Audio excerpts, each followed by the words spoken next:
그리스도인들 가운데 하나님 앞에서는 참 열심히 예배하고 찬양하고 섬기고 헌신하고 그게 참 주님 앞에서는 잘하는 것 같은데 지체와의 관계, 이웃과의 관계에 있어서는 서로 용납하지 못하고 용서하지 못하고 사랑하지 못하고 자기 중심성을 벗어나지 못하는 그런 사람들이 있습니다. 반대로 또 교회 안의 지체들과는 아주 좋은 관계를 맺고 그런 원만한 교제를 하는 사람이 예배에 있어서는 예배 시간에 있어서 하나님과 사귐이 없고 주님의 은혜를 누리지 못하고 그래서 사람의 관계는 아주 좋은 것 같은데 영적인 문제에 있어서는 막혀 있다는 것을 느낄 수 있는 그런 사람이 있다는 것입니다. 여러분, 이 모든 것이 온전한 신앙이 아닌 것이죠. 그래서 오늘 우리가 살펴볼 이 제일 되는 계명, 기독교 신앙의 진수 중에 진수할 수 있는 바로 하나님에 대한 사랑과 지체 이웃에 대한 이 사랑에 대해서 오늘 살펴볼 때에 이 치우친 신앙이 무엇이 잘못됐는지 그것을 오늘 함께 살펴보고자 합니다. 여러분, 이 주제는 이 제일 가는 이 계명이라는 이 주제는 우리 주님이 이제 십자가 지시는 그 고난 주간에 있었던 그 말씀인 것을 우리가 먼저 이해해야 됩니다. 마태복음 21장에서 우리 주님은 드디어 예루살렘으로 입성을 하지 않습니까?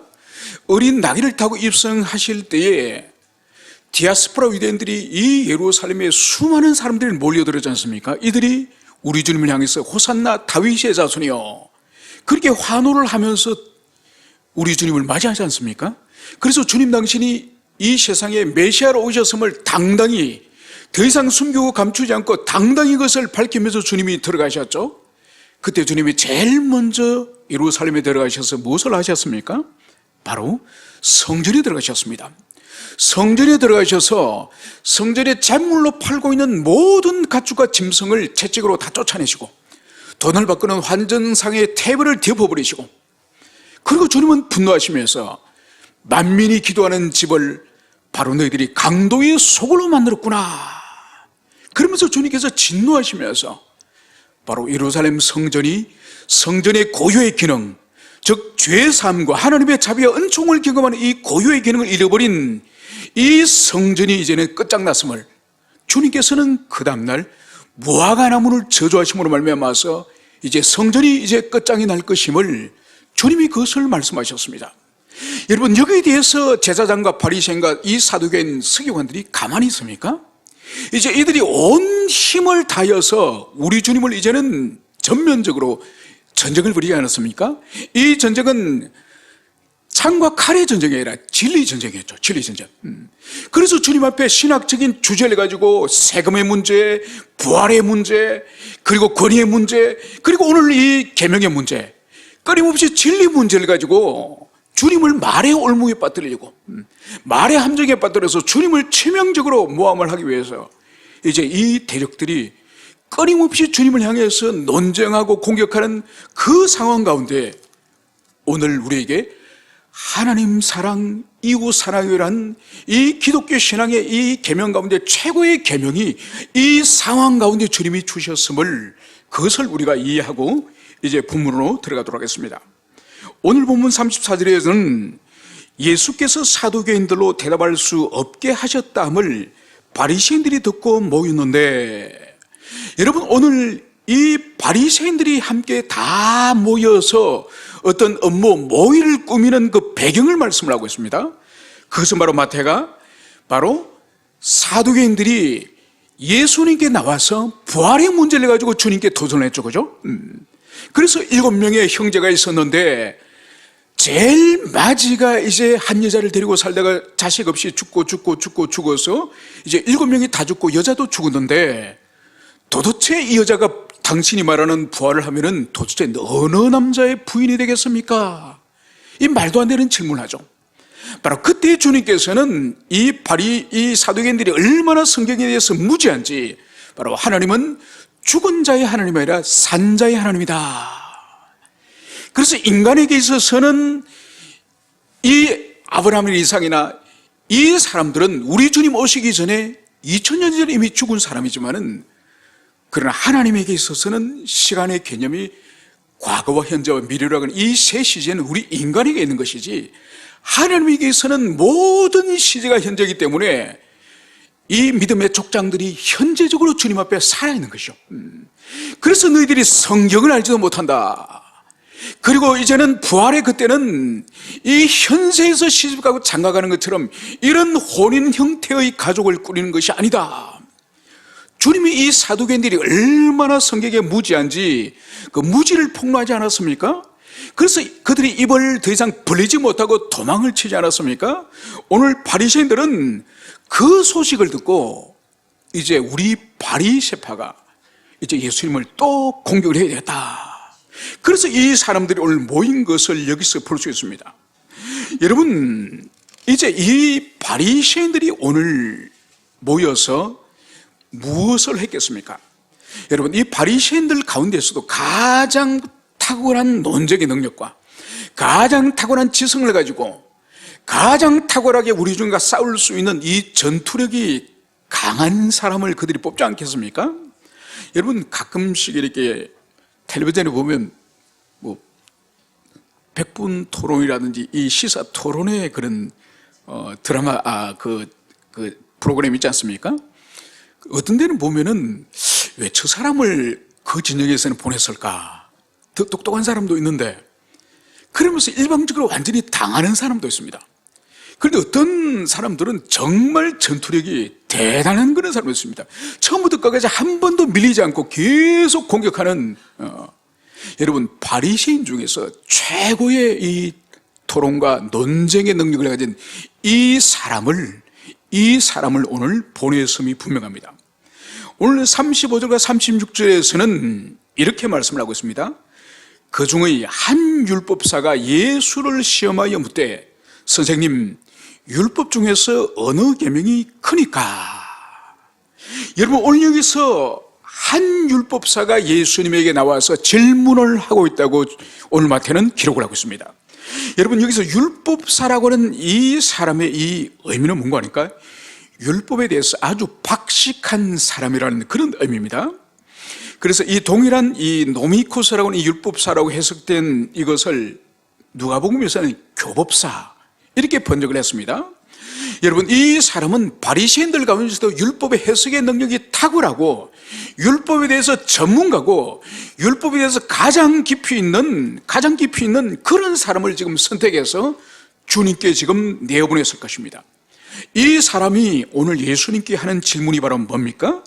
선생님, 율법 중에서 어느 계명이 크니까? 그 수많은 율법 가운데 가장 중요한 계명이 무엇입니까? 이것을 묻는 거죠. 여러분, 이것은 율법 가운데 최고 중요한 계명, 최고 중요한 계명이 주님, 선생님, 도대체 무엇입니까? 이것을 묻는 거죠.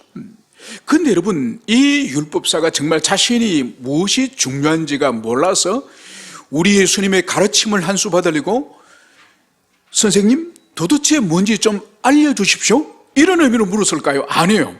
오늘 분명히 마태는 예수를 시험하여 묻되, 우리 주님을 시험하기 위해서 묻는 것을 여기서 볼 수 있습니다. 여러분, 이거 시험한다는 뜻은 뭔가요? 이 논쟁에서 이 바리새인들이 처음부터 말의 올무를 잡으려고, 그러니까 주님과 논쟁 가운데에 주님이 말의 실수를 하여서 주님께서 치명적인 허물을 잡히고 책을 잡으려고 이 사람들이 지금 주님에게 이 토론 논쟁을 하였음을, 이것을 볼 수 있습니다. 오늘 주님께서는 이 질문에 대해서 이제 응답을 하십니다. 이 응답을 하기 전에 이 유대교 당시의 이 바리새인들의 이 율법에 관한 생각을 잠시 우리가 이해를 할 필요가 있습니다. 이 바리새인들은 얼마나 율법에 충실하고 헌신되었으면 이 율법을 613개의 율법 조항으로 그들이 나눕니다. 그러면서 613개를 다 지킬 수는 없지만은 반드시 지켜야 될 율법과 반드시는 못 지키더라도 가급적 지켜야 될 율법, 그래서 더 중요한 율법과 덜 중요한 율법으로 그들이 나눕니다. 그래서 248개의 반드시 지켜야 할 중요한 율법과 그리고 365가지의 좀 덜 중요한 율법으로 그들이 나누는 거예요. 여러분, 나누는 것 자체가 사실 이건 너무 인본주의적이지 않습니까? 다 같은 하나님의 말씀인데 어찌 덜 중요하고 더 중요하고를 하나님이 나눠주셨으면 그것이 의미가 있지, 아니 사람이 하나님이 주신 말씀을 이것은 덜 중요해, 이거는 더 중요해. 여러분, 이 자체가 인본주의적인 생각이 아닙니까? 아무튼 이들에게 있어서는 이 시대에 이미 무엇이 더 중요하고 무엇이 덜 중요한지를 나누는 기준이 있어야 될 거지 않습니까? 그 기준이 도대체 뭔가, 이것을 이 바리새인들은 그 시대에 많은 고민을 했습니다. 바로 이런 고민의 연장선에서 자신들도 결론 내리지 못한, 자신들도 무엇이 가장 중요한 계명이라는 것을 결론 내리지 못한 것을 오늘 드디어 우리 예수님께 이 문제를 가지고 나왔음을 볼 수 있습니다. 오늘 주님께서는 이들이 얼마나 심사숙고하고 그들이 주제를 정하고 정해서 이 제일 되는 계명이 무엇입니까? 이것을 주님께 이제 던지지 않았습니까? 던졌을 때 우리 주님은 조금도 주저하시거나 조금도 뜸을 들이지 않고 바로 말씀하십니다. 여러분, 그것이 바로 37절과 38절의 주님의 말씀이죠. 내 마음을 다하고 목숨을 다하고 뜻을 다하여 주 너희 하나님을 사랑하라 하셨으니 이것이 크고 첫째 되는 계명이요. 여러분, 이 바리새인들은 많은 사람들이 모여서 우리가 예수에게 무엇을 질문하는 것이 가장 예수로 하여금 답변을 못하게 하는 가장 치명적인 질문이 될까? 이들은 모여서 집단지성으로 그들이 고민하지 않았겠습니까? 그래서 토론하고 고민해서 가장 치명적인 질문은 바로 제일 되는 계명 가운데 최고의 계명이 뭡니까? 이것을 하면은 아마 예수도 답을 못할 것이다. 그들이 그렇게 생각하지 않았겠습니까? 그런데 오늘 주님은 조금도 망설임 없이 바로 주님께서는 답변하시는 것. 여러분, 왜 주님께서는 바로 이렇게 답변하실까요?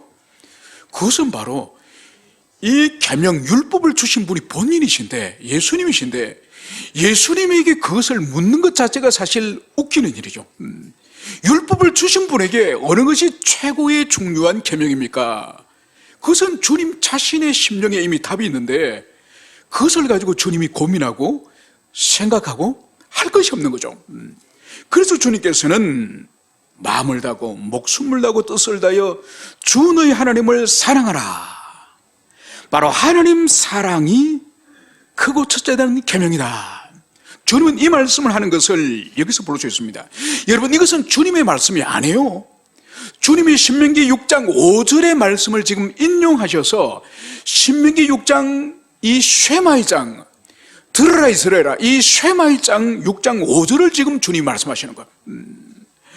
여러분, 그래서 이 마음과 목숨과 뜻을 다하여서 주 너희 하나님을 사랑하라, 이 말씀은 이 신명기 6장 5절의 말씀이기도 하지만 이것은 이 10계명 가운데 첫 번째 계명부터 네 번째 계명까지가 하나님에 관한 계명이지 않습니까?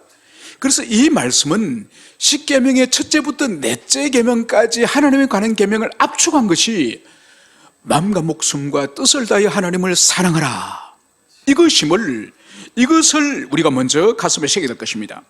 여러분, 그런데 우리 한글 성경과 이 헬라 원어 성경엔 이 번역에 있어서 좀 차이가, 순서가 있음을 볼 수 있습니다.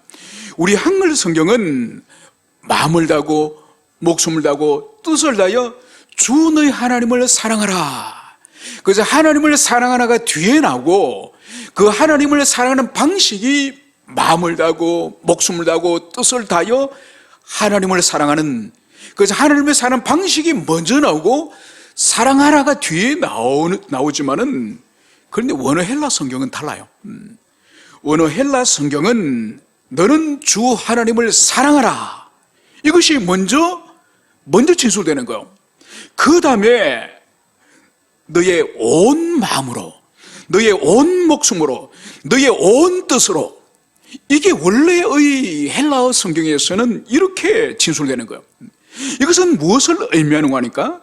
우리가 하나님을 향해서 해야 될 가장 최고의 최선의 의무는 하나님을 사랑하는 거예요. 이것을 먼저 주님이 말씀하시고, 그러면 사랑을 하되 어떻게 할 것인가? 온 마음을 다하고 온 목숨을 다하고 온 뜻을 다하여서 주님을 사랑하는 거예요. 여러분, 우리가 여기서 볼 때에 이 마음과 목숨과 이 뜻이 의미하는 바는 우리의 전 존재를 다하여서, 우리의 전 인격을 다하여서 주님을 사랑하라, 이런 의미예요. 그래서 어떤 우리의 마음의 일부분을 주님께도 향하지만은 일부분은 다른 곳에도 남겨두고, 우리의 정서가 온전히 이 사랑의 정서가 하나님께만 쏠리는 것이 아니라 일부분의 이 사랑의 정서가 다른 대상에게도 남겨주고, 이런 뜻이 아니에요. 그리고 여기서 목숨을 다하여, 이것은 하나님을 사랑하되 생명을 걸고 목숨을 걸고 하나님을 사랑하라, 이 의미가 여기 있는 거예요. 여러분은 이 세상에서 어떤 사람에 대해서나 어떤 사물이나 어떤 목표를 향해서 목숨을 걸고 사랑을 해보고 목숨을 걸고 그 일을 해보셨습니까?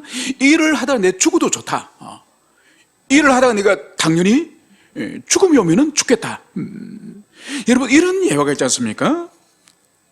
어느 여자아이가 오빠가 있었는데 오빠가 병에 걸린 거예요.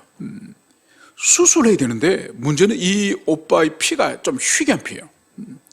그래서 이 피가 일반 사람들이 없고 그 가게 안에서만 피를 수혈할 수 있는 거예요. 그래서 아버지 어머니도 피를 줬지만은 피가 모자라는 거예요. 그래서 딸에게, 오빠가 지금 큰 병에 들어서 수술해야 되는데 너 피를 오빠에게 좀 줄 수 있겠니? 그냥 오빠 수술이 끝나고 오빠가 나을 수 있을 것 같아. 그리고 이 아이가 엄청 고민하는 거예요.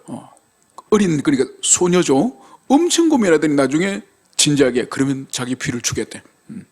그래서 수혈이가 오빠 수술해서 오빠가 나았습니다. 그래서 아버지가 그 딸에게, 얘야, 너가 피를 주어서 오빠가 수술을 잘 마치고 오빠가 살 수 있게 되었단다.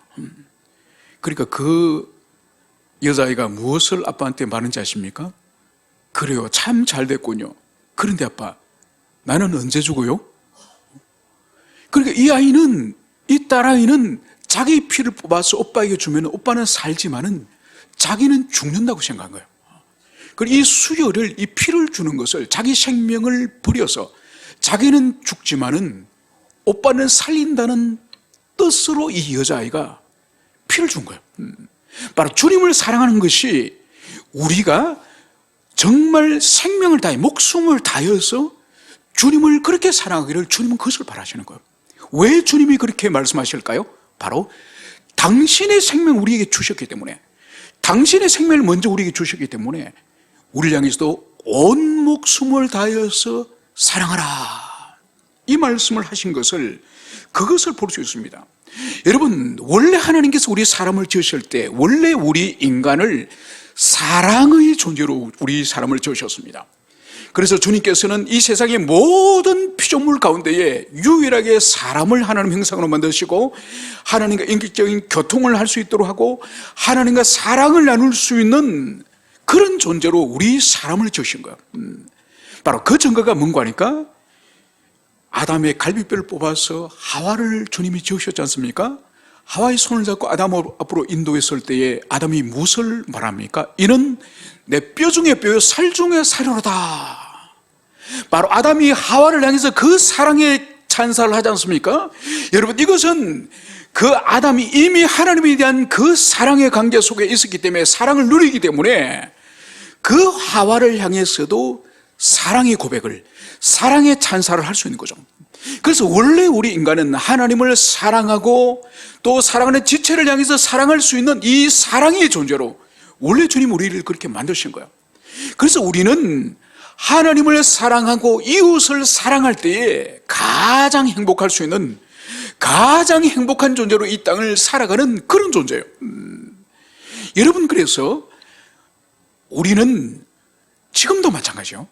지금도 하나님의 사랑을 받고 또 지체를 사랑하고 또 사랑을 서로 교통하는 이 관계가 가장 우리는 행복할 수 있는 거예요. 그래서 우리가 하나님을 사랑하지 않고 하나님의 사랑을 받지도 못하고 우리 주변에 있는 지체와 이웃의 사랑을 받지도 못하고 사랑하지 못하면 가장 비참한 인생을 살아가는 거죠. 그 증거가 바로 뭐죠? 아담과 하와가 타락하여서 하나님을 등지고 떠났죠. 하나님의 사랑을 거절하고 하나님을 사랑하기도 거절하고 그 결과 아담과 하와와 그 이후에 우리 인류가 어떻게 됐습니까? 바로 뿌리 뽑힌 나무가 서서히 말라 죽어가듯이 사망과 죄의 지배 아래에서 우리 인류가 죽음을 향해서 달려가지 않습니까? 이 땅의 삶이 모든 비참함을 날마다 경험하면서 죽음을 향해서 그들이 달려가는 인생이 바로 하나님을 떠난 우리 인류의 운명인 것을 우리는 알고 있습니다. 여러분, 그래서 하나님이 원래 우리를 사랑의 존재로 지으신 거예요. 그래서 인간은 사랑할 때, 사랑을 받을 때 가장 행복할 수 있는 그런 존재로 지으신 거죠. 그런데 인류가 하나님을 떠나서 이제 어둠과 사망 가운데 떨어져 있을 때에 주님은 이스라엘을 선택하시고 이스라엘을 부르셨습니다. 그리고 그들을 출애굽시키시고 그리고 시내산에서 언약을 맺으시고 율법을 주시고 그러면서 주님께서는 이제 마음과 목숨과 뜻을 다하여 이제 주 너희 하나님을 사랑하라. 그래서 잃어버렸던 하나님에 대한 사랑, 잃어버렸던 이웃에 대한 사랑을 주님은 다시 그들을 요구하시는 거죠. 왜냐? 주님이 그들의 창조주시고 이집트로부터 구원하신 구속주시고 그들에게 만나와 메추라기와 모든 필요를 채우시는 섭리하시는 섭리주이심을 주께서는 계시하셨기 때문에 이제 너희들은 마음과 목숨과 뜻을 다하여 나를 사랑하라. 마치 주님이 우리에게 애원을 하듯이, 마치 주님이 우리의 사랑이 필요한 것처럼, 여러분, 주님이 우리의 사랑이 필요한 것이 아니에요. 우리가 주님을 사랑할 때 우리가 가장 행복할 수 있기 때문에 마치 주님이 우리에게 사랑을 애원하고 우리의 사랑이 필요한 것처럼 주님이 그렇게 말씀하시는 거예요. 주님을 하시는 것은 이스라엘의 행복과 교회된 우리의 행복을 위해서 하나님을 사랑하라. 주님은 이것을 말씀하시는 거예요.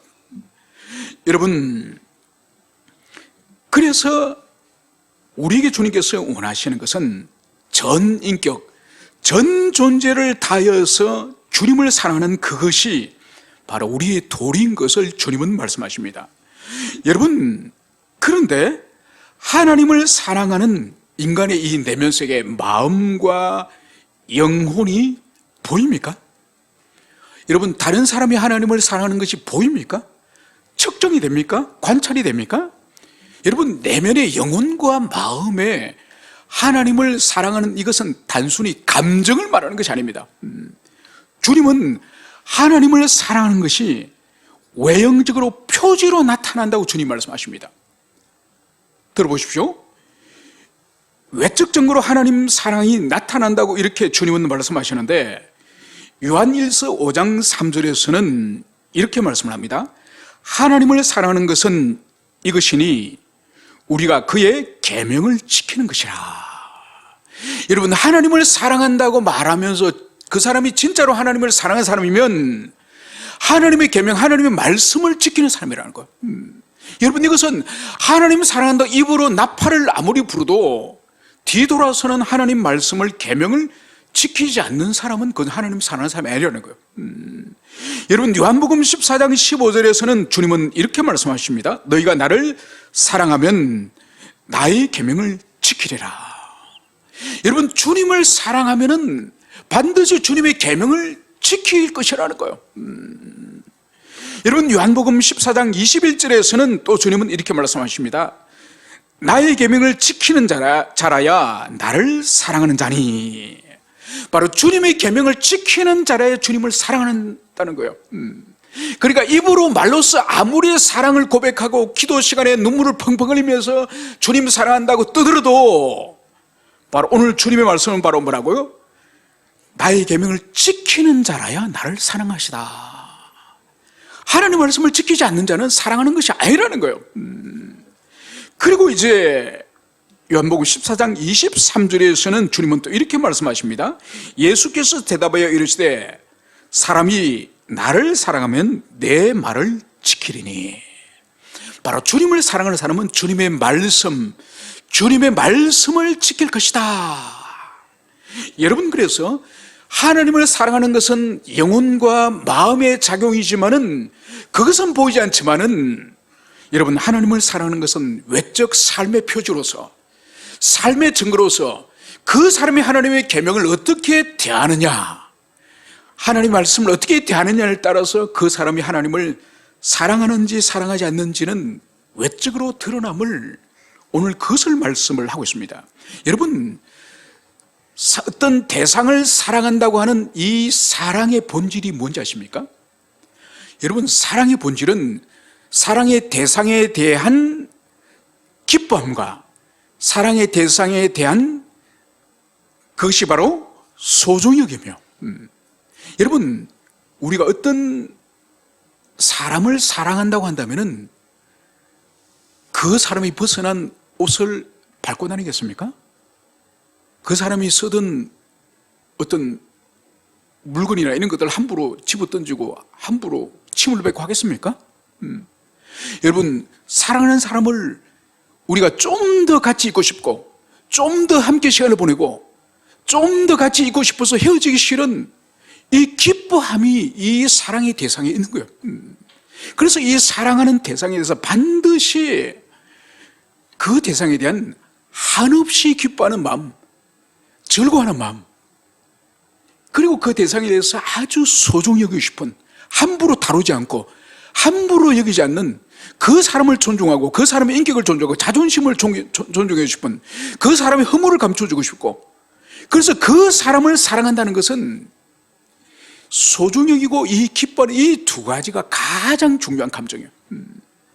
여러분, 그렇다고 한다면 하나님을 사랑한다고 말하면서 하나님이 우리에게 지키길 원하는 계명, 말씀을 주님이 주시는데, 그 말씀을 함부로 우리가 어기고 짓밟고 그 말씀을, 주님이 주신 그 말씀을 함부로 우리가 여기겠습니까? 절대로 그러지 못합니다.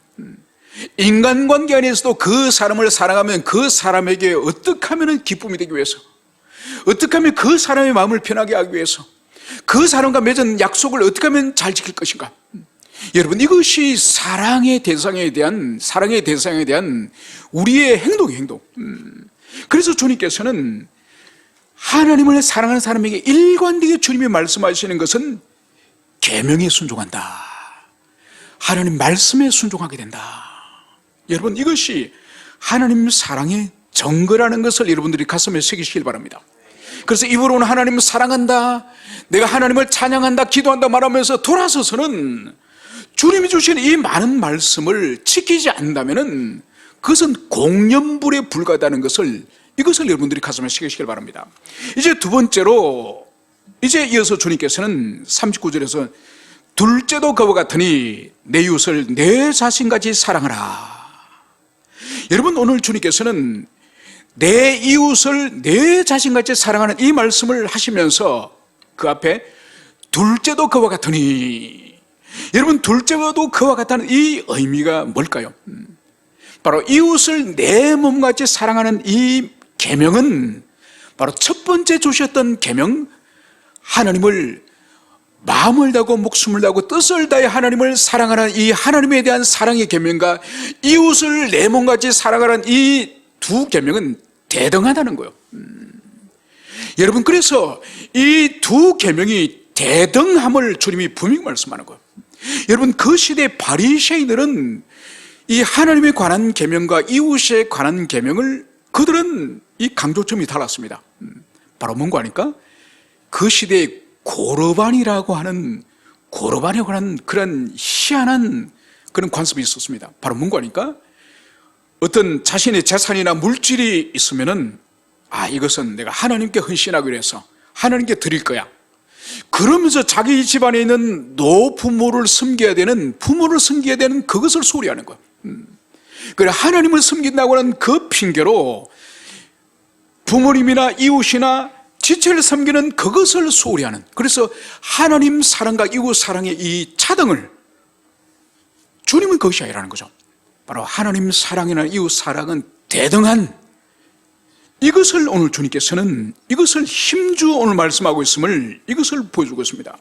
여러분, 이것이 결정적인 주님의 가르침과 바리새인과의 가르침인데, 내 이웃을 내 자신까지 사랑하는 이 말씀 또한 예수님의 고유한 말씀이 아니에요. 이 말씀 또한 이미 구약의 레위기 19장 18절에서 이미 구약에서 하신 말씀인 것을 볼 수 있습니다. 그래서 내 이웃을 내 몸같이 사랑하라는 이 말씀은 십계명 가운데서 5번째 살인하지 말라부터 이제 탐내지 마라, 이웃에 관한 이 6개의 계명을 압축한 것이 바로 내 이웃을 내 몸같이 사랑하라, 이 말씀인 거죠. 그래서 내 이웃을 내 몸같이 사랑하기 때문에 이웃을 죽이지도 말고, 그리고 이웃의 물건을 훔치지도 말고, 이웃의 아내를 가늠하지도 말고, 이웃의 물건을 탐내지도 말고, 이웃에게 거짓말도 하지 말고. 그래서 이 이웃에 관한 6개의 계명을, 10계명 가운데 6개의 계명을 압축해서 그것이 바로 내 이웃을 내 몸같이 사랑하라. 주님은 이 계명을 주셨음을 이것을 볼 수 있습니다. 여러분, 오늘 주님께서는 이웃에 관한 이 계명이 얼마나 중요한지 성경 가운데 우리가 지체에 관한 이 계명을 얼마나 우리가 소홀히 하는지 모릅니다. 그래서 내가 하나님을 잘 섬기고 예배를 잘하고 찬양을 잘하고 기도를 오래 하고 이러면서 지체와의 관계는 함부로 생각하는 이런 사람들이 얼마나 교회에 많은지 몰라요. 오늘 주님의 이 말씀을 따를 때는 그들이 과연 생명이 있는지, 영생을 얻었는지, 구원을 얻었는지 그것조차도 심히 의심스러울 정도로 오늘날 교회 안에서 얼마나 지체와의 관계를 함부로 대하고 그것을 아무 문제도 아닌 것처럼 그렇게 처신하는지 오늘 주님의 말씀을 우리가 살펴보고자 합니다.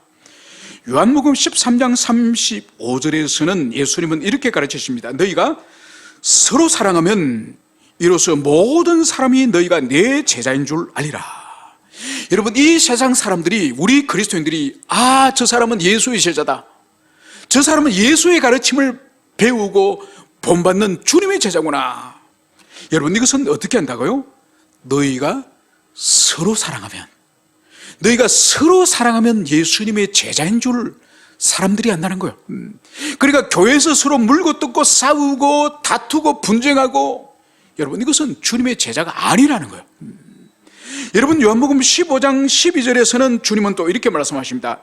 내 계명은 곧 내가 너희를 사랑같이 너희도 서로 사랑하라 하는 이것이라. 바로 예수님이 주시는 계명은 예수님이 우리에게 생명을 바쳐서, 목숨을 바쳐서 우리를 사랑하셨던 것처럼 너희들도 그렇게 서로 사랑하는 이것이 바로 주님이 주시는 계명이다. 주님은 이 말씀을 하셨습니다. 그리고 더 나아가서 요한일서 4장 7, 8절에서는 주님은 또 이렇게 우리에게 가르치십니다. 사랑하는 자들아, 우리가 서로 사랑하자. 사랑은 하나님께 속한 것이니 사랑하는 자마다 하나님으로부터 나서 하나님을 알고, 사랑하지 아니하는 자는 하나님을 알지 못하나니 이는 하나님은 사랑이심이라. 여러분, 오늘 주님께서는 우리가 서로 사랑하자는 거예요. 서로 사랑하는 사람이 하나님께로부터 났다는 거예요. 그런데 사랑하지 않는 사람은 하나님을 알지 못한다는 거예요. 여러분, 하나님을 안다 모른다는 걸, 이거는 영생과 관계되는 거예요. 그 정도로 사랑하지 못하고 미워하는 그런 사람은 그 속에 생명이 없고 영생이 없고 하나님을 모르는 자다. 요한일서 4장 11절과 12절에서는 또 이렇게 말씀합니다. 사랑하는 자들아, 하나님이 이같이 우리를 사랑하신즉 우리도 서로 사랑하는 것이 마땅하도다. 어느 때나 하나님을 본 사람이 없으되 만일 우리가 서로 사랑하면 하나님이 우리 안에 거하시고 그의 사랑이 우리 안에 온전히 이루어지니라. 여러분, 우리가 서로 사랑하면은 하나님이 우리 안에 거하신다는 거예요. 우리 안에 사신다는 거예요. 성령님을 말씀하는 거죠. 우리 안에 성령님이 거하시고, 그리고 주님의 사랑이 우리 안에서 온전하게 될 것이다. 주님은 이것을 말씀하십니다. 그러면 우리는 도대체 누구를 사랑해야 될까요? 오늘 예수님은 우리의 사랑의 범위가 누구인지를 마태복음 5장 46절과 47절에서는 이렇게 말씀하십니다. 너희가 너희를 사랑하는 자를 사랑하면 무슨 상이 있으리요? 세리도 이같이 아니하느냐? 또 너희가 너희 형제에게만 무난하면 남보다 더한 것이 무엇이냐? 이방인들도 이같이 아니하느냐? 여러분, 예수님이 오늘 말씀하시는 것은 우리가 사랑을, 우리를 좋아해주고 우리를 사랑하는, 우리를 아껴주는 그런 사람만 사랑하면 너희들이 무슨 상을 받겠느냐? 그것은 죄인 중에 괴수라고 말할 수 있는 세리들도 자기 사랑하는 사람은 다 사랑한다. 그리고 우리의 형제들에게만 인사를 하고 문안을 하면은 그것이 남보다 더한 것이 뭐가 있느냐? 이방인들도 형제들을 그렇게 사랑하고 인사한다. 주님은 이것을 말씀하시는 거죠. 여러분, 그래서 요한일서 3장 14절과 15절은 이렇게 또 말씀하십니다. 우리는 형제를 사랑함으로 사망에서 옮겨 생명으로 들어간 줄 알거니와 사랑하지 아니하는 자는 사망에 머무르니라. 그 형제를 미워하는 자마다 살인하는 자마다 영생이 그 속에 가지 아니하는 것을 너희가 아는 바라.